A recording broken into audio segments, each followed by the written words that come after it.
Pouvez-vous traiter votre connexion comme un don? Approchez votre connexion amoureuse comme un cadeau, et ce sera un. Si vous ne vous sentez pas encore ouvert, essayez-le d'abord, expérimentez en vous y ouvrant, et voyez-le se dérouler.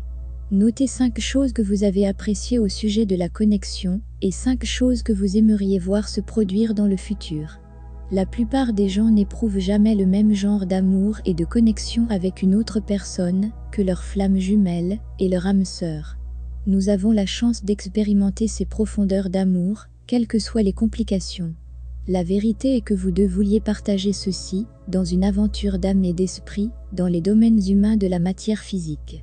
Vous deux croyez si fortement dans votre connexion et votre amour éternel, l'un pour l'autre, que vous n'aviez aucun doute, que vous seriez capable de réveiller votre aspect fondamental, votre âme, votre être spirituel, une fois que vous êtes venus sur Terre, pour partager l'amour.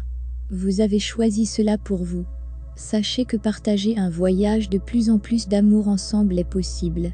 Assurez-vous de nettoyer les bagages et de limiter les systèmes de croyances qui ont tendance à entraver ce processus. Vous êtes donc ouvert et capable de vous aligner sur le véritable potentiel de votre connexion. Devenez conscient et prenez la responsabilité. Plus nous devenons conscients de notre pouvoir, en tant qu'âme infinie, plus nous pouvons l'utiliser pour créer et expérimenter notre potentiel le plus élevé. Une méthode simple consiste à vérifier ce que vous avez créé. Avez-vous évolué dans le sens de vos désirs, ou vous en éloignez-vous? Pensez comme si vous conduisiez une voiture, vous suivez les routes qui mènent à votre destination désirée, évitant les embranchements qui vous éloigneraient plus loin. Ceci est une pratique fondamentale pour la co-création de relations spirituelles saines. Vos pensées, sentiments, énergies, actions antérieures ont tous fait partie de la création de ce moment présent et de ce que vous expérimentez actuellement.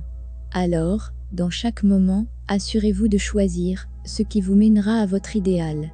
On nous rappelle que si cela semble être une tâche écrasante, ne vous sentez pas mal, parce que c'est plus simple que ça en a l'air. C'est seulement quand nous essayons de comprendre tout cela avec nos esprits que c'est difficile. La meilleure façon de penser, parler, se concentrer, agir dans une direction positive est de ressentir le sentiment de ce que nous interagissons. Est-ce que quelque chose se sent bien, léger, excitant, positif dans votre relation? Ou se sent-il lourd, encombré, bas, mauvais? C'est votre boussole. Il s'agit de maîtriser l'art de la création délibérée. Sachez que vous avez toujours un choix. Pour une personne, le voyage spirituel de l'amour peut être une douleur. Pour une autre, ça peut être une joie. Cela dépend beaucoup de votre bagage énergétique, de votre karma, de vos schémas mentaux et de vos systèmes de croyances. Vous n'êtes pas impuissant dans le déroulement de votre connexion d'amour spirituel, vous définissez votre propre voyage plus que vous ne l'auriez jamais réalisé. Vous choisissez.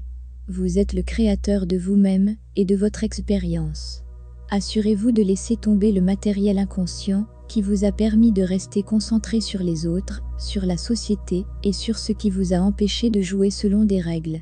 Et quand vous acceptez l'ouverture de l'aventure qui vous attend, dans les hauteurs de l'amour au-delà de ce que vous avez déjà expérimenté, cela peut vraiment devenir une expérience où vous ressentez de l'amour à chaque respiration.